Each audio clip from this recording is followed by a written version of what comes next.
দর্শক, রাজধানীর ওসমানী স্মৃতি মিলনায়তনে চলছে 2024-25 অর্থ বছরের বাজেট পরবর্তী সংবাদ সম্মেলন। আমরা সরাসরি যুক্ত হচ্ছি সেখানে। নিজেদের স্বার্থের বিরুদ্ধে আইনে সমর্থন করার জন্য তাদেরকে বলা হয়েছে। পদ্মা সেতু সম্পর্কে আমি মনে করেছিলাম যে আমার হয়তো কিছু বলার সুযোগ হবে, তা মাননীয় মন্ত্রী দেননি, তবু আমি নিলাম। পদ্মা সেতুতে বিশ্বব্যাংকের কল্পিত যে সকল দুষ্ট ব্যক্তি ছিলেন তার মধ্যে আমি একজন। মাননীয় প্রধানমন্ত্রী আমাকে সমর্থন না দিলে এবং আমাকে সাহস না দিলে আমি আজকে আপনাদের সাথে কথা বলতে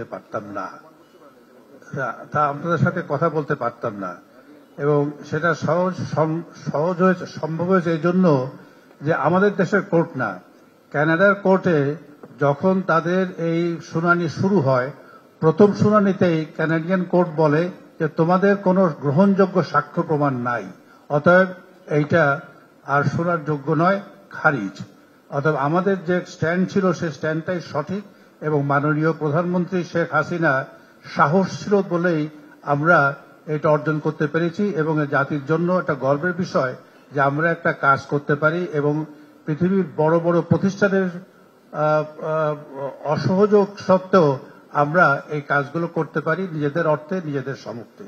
ধন্যবাদ আপনাকে। মাননীয় মন্ত্রী, আমাদের এইখানে কেউ সুযোগ পাচ্ছে না প্রশ্ন করার।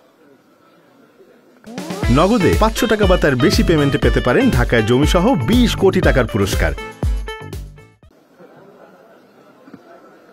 Yes, Honorable Finance Minister, please. I have a simple and small question to the Chairman Board of NBR through you. What's the size of the black economy in Bangladesh now? Thank you.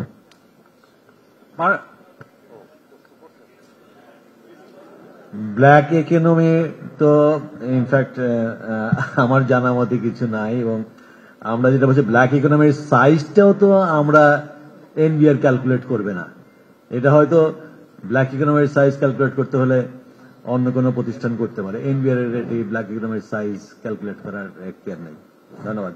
মাননীয় মন্ত্রী, আমার একটা প্রশ্ন হচ্ছে, আপনি আপনার budget বক্তৃতায় বলেছেন যে অর্থ বছরের মাঝামাঝি যে আপনি আপনার পলিসি কিছুটা পরিবর্তন করবেন, তার মানে সম্প্রসারণমূলক।